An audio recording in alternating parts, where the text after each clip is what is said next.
सभी छात्र छात्राओं का नए शैक्षणिक सत्र में स्वागत है। मैं गीता सिकरवार आज आपके समक्ष कक्षा अष्टम की संस्कृत पाठ्य पुस्तिका रुचिरा तृतीयो भागा के प्रथमः पाठ सुभाषितानि के साथ उपस्थित हूँ। सुभाषित शब्द सु तथा भाषित इन दो शब्दों के मेल से संपन्न होता है। सु का अर्थ है सुंदर, मधुर तथा भाषित का अर्थ है वचन। इस तरह सुभाषित का अर्थ सुंदर मधुर वचन है। प्रस्तुत पाठ में सूक्ति मंजरी, नीति शतकम, मनुस्मृति, शिशुपालवधम, पंचतंत्रम से रोचक और विचारपरक श्लोकों को संग्रहित किया गया है। इस पाठ के माध्यम से हम कुछ अच्छी जीवनोपयोगी बातों का ज्ञान प्राप्त करेंगे। प्रथम श्लोक है, गुणाः गुणगेषु गुणाः भवन्ति ते निर्गुणं प्राप्य भवन्ति दोषाः सुस्वादुतोयाः प्रभवन्ति नद्यः समुद्रमासाद्य भवन्त्यपेयाः। गुणाः गुणगेषु गुणाः भवन्ति, जो गुण को जानने वाले व्यक्ति हैं उनके पास तो जाकर गुण बनते हैं। ते निर्गुणम प्राप्य भवन्ति दोषा, और वही गुण किसी निर्गुण व्यक्ति के पास जाकर दोष के रूप में परिवर्तित हो जाते हैं। अर्थात अगर कोई व्यक्ति बुद्धिमान है तो अगर वो सही दिशा में अपने कार्य को कर रहा है तो वो गुण उसकी बुद्धिमत्ता बन जाएगा। बुद्धिमत्ता से वो सभी कार्य करेगा। लेकिन वही बुद्धिमान व्यक्ति अगर किसी गलत काम में, चोरी इत्यादि में फंसा हुआ है तो वो बुद्धिमत्ता पूर्वक चोरी का कार्य करेगा, तो वो गलत दिशा में अपनी बुद्धिमत्ता का प्रयोग करेगा।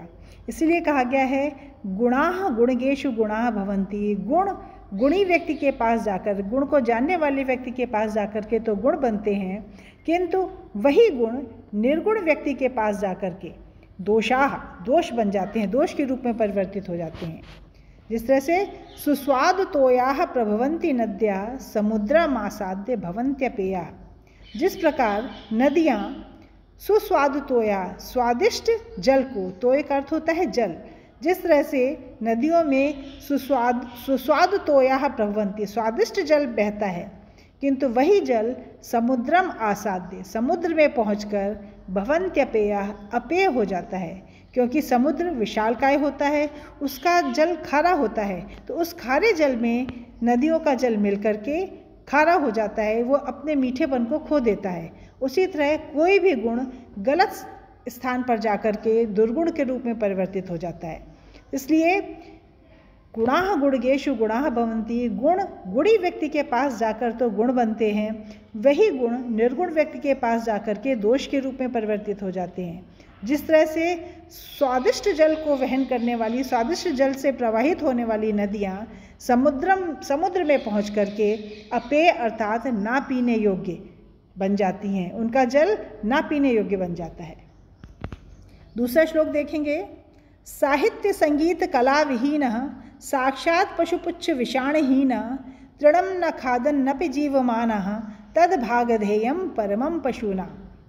जो व्यक्ति साहित्य का अर्थ है किसी भी भाषा का साहित्य, हिंदी, उर्दू, बंगला, अंग्रेजी, किसी भी भाषा का साहित्य का किसी को ज्ञान है, तो यदि किसी व्यक्ति को किसी भी भाषा के साहित्य का ज्ञान है, संगीत, किसी भी प्रकार का संगीत, गायन, वादन, नृत्य, किसी प्रकार का वाद्य बजाना, किसी भी प्रकार का गाना गाना, कोई भी नृत्य करना, कला, संसार में विभिन्न प्रकार की कलाएं हैं, शिल्प कला, मूर्ति कला, कपड़े सिलने की कला, जूते सिलने की कला, मकान भवन निर्माण कला, विविध प्रकार की कलाएं हैं, उस प्रकार का मनुष्य को ज्ञान है।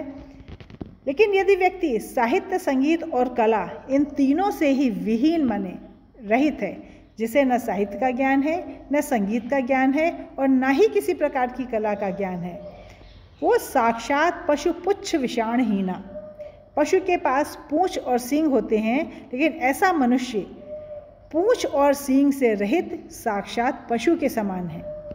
तृणम न खादन नपि जीवमाना, वो तृण का अर्थ होता है तिनका, यहाँ पर घास से पर्याय है क्योंकि जानवर घास को खाते हैं, तो तृणम न खादन अपि जीवमाना, वो यदि घास न खा करके जीवित रहता है, तद भागधेयम परमम पशुनाम, ये पशुओं के लिए बड़े सौभाग्य की बात है कि ऐसा मनुष्य उनके हिस्से की घास नहीं खा जाता है। जो व्यक्ति साहित्य, संगीत और कला तीनों से विहीन है, अर्थात किसी भी माध्यम से अपनी जीविकोपार्जन, अपने परिवार के लिए जीविकोपार्जन नहीं कर सकता है सिर्फ, तो ऐसा व्यक्ति कौन है? साक्षात पशु के समान है, जिसके पूंछ और सींग नहीं है। ऐसा व्यक्ति घास ना खाते हुए भी अगर जीवित है तो ये पशुओं के लिए बड़े सौभाग्य की बात है। तृतीय श्लोक है, लुब्धस्य नश्यति यशः पिशुनस्य मैत्री, नष्टक्रियस्य कुलम, अर्थपरस्य धर्मः, विद्याफलं व्यसनिनः, कृपणस्य सौख्यम, राज्यम प्रमत्त सचिवस्य नराधिपस्य। लुब्धस्य नश्यति यशः, जो व्यक्ति लोभी है, लालची है, उसका यश नष्ट हो जाता है। यश माने कीर्ति, उसकी प्रसिद्धि नष्ट हो जाती है। जो हर चीज़ में लोभ दिखाता है, लालच दिखाता है, तो लोभी व्यक्ति का यश नष्ट हो जाता है। पिशुनस्य मैत्री, पिशुन कहा जाता है चुगलखोर व्यक्ति को। जो व्यक्ति चुगलखोर है उसकी मित्रता नष्ट हो जाती है। कोई भी चुगली करने वाले व्यक्ति को अपना मित्र नहीं बनाना चाहेगा। तो पिशुनस्य मैत्री, चुगलखोर व्यक्ति की मित्रता नष्ट हो जाती है। नष्ट क्रियस्य कुलम, जिसकी क्रियाएं नष्ट हो गई हैं, जो गलत कामों को करने लगा है, ऐसे व्यक्ति का कुल नष्ट हो जाता है, उसका वंश नष्ट हो जाता है, कुल अवनत की ओर जाने लगता है, जिसकी क्रियाएं नष्ट हो गई हैं, जो अनुचित कार्यों को करने लगा है। अर्थपरस्य धर्मा, अर्थ कहा जाता है धन को। जो अर्थपरस्य अर्थात धन ही जिसके लिए सब कुछ है, वो येन केन प्रकारेण उसका उद्देश्य धन कमाना है, चाहे उस धन को कमाने के लिए उसे कोई गलत राह भी क्यों ना अपनानी पड़े। तो धन ही जिसके लिए सब कुछ है, ऐसे व्यक्ति का धर्म नष्ट हो जाता है, क्योंकि वो अपने धर्म को छोड़ के भी धन कमाता है, अनुचित साधनों से भी धन कमाता है। विद्या फलम व्यसनिना, जो व्यसनी व्यक्ति है, प्रमादी है, लापरवाह है, बुरी लतों में लग गया है, ऐसे व्यक्ति का विद्या का फल नष्ट हो जाता है। कृपणस्य सौख्यम, कंजूस व्यक्ति का सुख नष्ट हो जाता है। भले ही उसके पास बहुत दौलत भरी हो, लेकिन वो अपने सुख के लिए भी, अपनी आवश्यकताओं की पूर्ति के लिए भी अपने धन को खर्च नहीं करता है। तो कंजूस व्यक्ति का सुख नष्ट हो जाता है।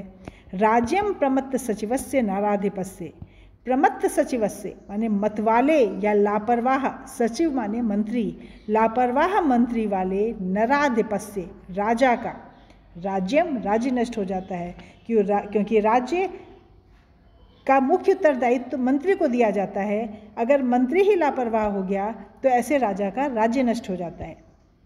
पुनः देखेंगे, लोभी व्यक्ति का यश नष्ट हो जाता है, चुगलखोर व्यक्ति की मित्रता नष्ट हो जाती है, गलत क्रियाओं में फंसे हुए व्यक्ति का कुल नष्ट हो जाता है, जिसके लिए धन ही सब कुछ है, ऐसे व्यक्ति का धर्म नष्ट हो जाता है। व्यसनी व्यक्ति का, लापरवाह प्रमादी व्यक्ति का विद्या का फल नष्ट हो जाता है। कंजूस व्यक्ति का सुख नष्ट हो जाता है, और लापरवाह मंत्री वाले राजा का राज्य नष्ट हो जाता है। चतुर्थ श्लोक है, पीत्वा रसम तु कटुकम मधुरम समानम, माधुर्यमेव जन्येते मधुमक्षिकासौ, संतस्तथैव समसज्जन दुर्जनानां, श्रुत्वा वचः मधुर सूक्त रसम सृजन्ति। पीत्वा रसम तु कटुकम मधुरम समाना, माधुर्यम एव जनयति मधुमक्षिकासो। ये जो मधुमक्खी है वो कटुकम रसम, कड़वे रस को भी, मधुरम समानम पीत्वा, मीठे रस के समान पी करके, माधुर्यम एव जनयति, मीठा रस ही उत्पन्न करती है, अर्थात शहद ही बनाती है। मधुमक्खी तरह तरह के फूलों पर बैठती है, किसी फूल का रस मीठा होता है, किसी का खारा होता है, किसी का कसैला होता है, लेकिन सभी प्रकार के रसों को पी करके जिस प्रकार मधुमक्खी शहद ही बनाती है, मीठा शहद ही बनाती है, वो कसैला या खारा शहद नहीं बनाती है, उसी प्रकार से संतः तथैव समसज्जन दुर्जनानाम श्रुत्वा वचः मधुर सूक्त रसम सृजन्ति। तथैव उसी प्रकार से संतः अर्थात सज्जन लोग, समसज्जन दुर्जनानाम, सज्जनों और दुर्जन लोगों के साथ समान होते हैं। वो उनके वचः माने वचनों को सुन करके, सज्जनों के मधुर वचनों को और दुष्टों के कटु वचनों को सुन करके भी बदले में मधुर सूक्त रसम सृजंती, मधुर सूक्त रूपी रस का ही सृजन करते हैं। ऐसा नहीं है कि दुर्जन व्यक्ति अगर उनसे गलत तरह से बात कर रहा है तो बदले में उन्हें गलत तरह से जवाब दें, वो उन्हें अच्छा ही बोलना है। भले ही कोई सज्जन व्यक्ति अच्छा बोल रहा है और दुर्जन व्यक्ति बुरा बोल रहा है, बदले में वो मधुर सूक्त रसम, मधुर वाणी ही बोलते हैं। अतः जिस तरह से मधुमक्खी कड़वे और कसैले दोनों प्रकार, कड़वे, कसैले और मीठे सभी प्रकार के रस को पी करके माधुर्य में जनयति, मीठा शहद ही उत्पन्न करती है, उसी तरह से सज्जन लोग सज्जनों और दुर्जनों के मीठे तथा कड़वे दोनों ही प्रकार के वचनों को सुनकर के मधुर सूक्त रूपी वचन ही बोलते हैं, मधुर सूक्त रूपी रस ही उत्पन्न करते हैं।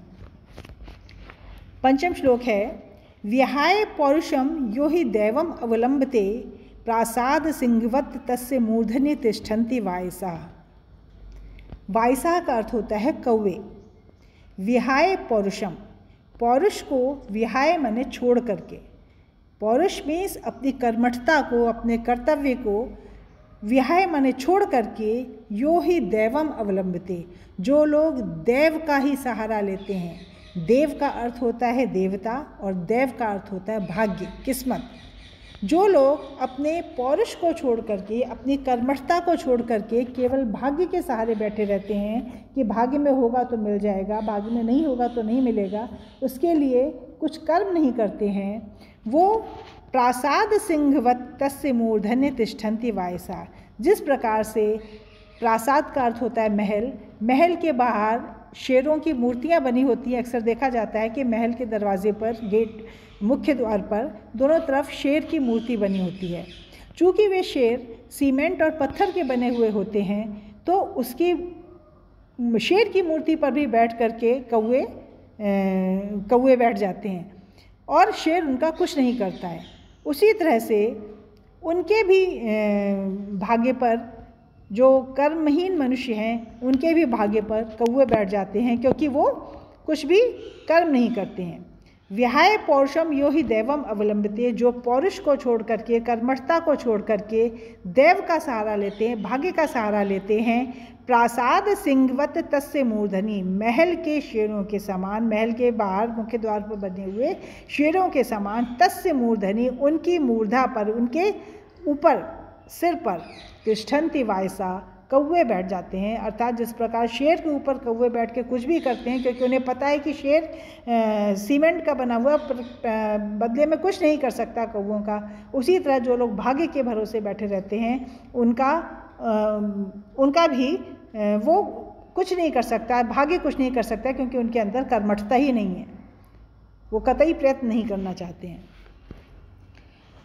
छठवां श्लोक है, पुष्प पत्र फलच्छाया मूल वलकल दारु भी धन्याः महीरुहा येषाम विमुखम यान्ति नार्थिनः। अर्थिनः का अर्थ है मांगने वाले, न माने नहीं। येषाम विमुखम न यान्ति अर्थिना, जिनसे विमुख होकर के याचक, मांगने वाले नहीं जाते हैं। किनसे विमुख होकर के? महीरुहा, महीरुहा, मही का अर्थ होता है धरती और रुहा माने धरती से उगने वाले, अर्थात पेड़ों से। तो चूँकि पेड़ों का, वृक्षों का के फूल, पुष्प अर्थात फूल, पत्र अर्थात पत्ते, फल अर्थात फल, छाया उसकी शीतल छाया, मूल जड़, वलकल पेड़ की छाल, और दारू भी अर्थात लकड़ी। पेड़ का हर भाग हमारे मनुष्य जाति के लिए उपयोगी होता है। तो पुष्प पत्र फलच्छाया मूल वलकल दारू भी, फूलों, पत्तों, फलों, छाया, जड़, वलकल और लकड़ियों के द्वारा जो से युक्त जो महीरुहा वृक्ष हैं वे धन्य हैं, क्योंकि ये शाम जिनसे विमुख होकर के, निराश होकर के अर्थी लोग अर्थात याचक लोग नहीं जाते हैं। वृक्ष हर प्रकार से मनुष्य जाति की सहायता करते हैं, हर तरह से। और एक चीज़ और इसमें रह गई है, ऑक्सीजन, जो पेड़ों को लगाए बिना हमें ऑक्सीजन नहीं मिलती। इसलिए सभी को अधिक से अधिक वृक्षारोपण करना चाहिए ताकि हमारे वातावरण में प्रदूषण की कमी हो और स्वच्छता बनी रहे। हर व्यक्ति को एक पेड़ लगाना चाहिए क्योंकि पेड़ हमारे जीवन में पूरी तरह से उपयोगी हैं। चिंतनीया ही विपदाम आदावेव प्रतिक्रिया न कूप खननम युक्तम प्रदीप्तम वहनेना गृहे। चिंतनीया ही विपदाम आदौ एव प्रतिक्रिया। विपदाम माने विपत्ति के, आदौ एव आदि में ही, विपत्ति की शुरुआत में ही हमें उसकी प्रतिक्रिया चिंतनिया सोच लेनी चाहिए, उसका उपाय सोच लेना चाहिए कि अब हमारे ऊपर ये विपत्ति आने वाली है तो हमें पहले से उसके लिए तैयार रहना चाहिए कि अगर ये विपत्ति हमारे पास हम पर आई तो हम क्या करेंगे। न कूप खननम युक्तम प्रदीप्ते वहनेना गृहे। घर में आग लग जाने पर कूप खननम न युक्तम, कुआं खोदना उचित नहीं है। जो व्यक्ति विपत्ति आने के बाद उसका निराकरण ढूंढते हैं वो जीवन में सदैव ही विफल होते हैं। जो लोग विपत्ति आने से पहले से तैयारी कर लेते हैं, उसका निवारण का उपाय सोच लेते हैं, वो हमेशा जीवन में सफल होते हैं।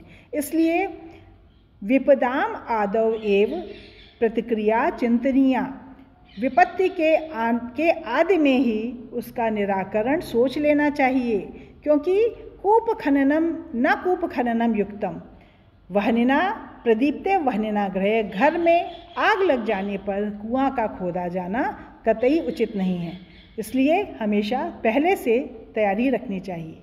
धन्यवाद।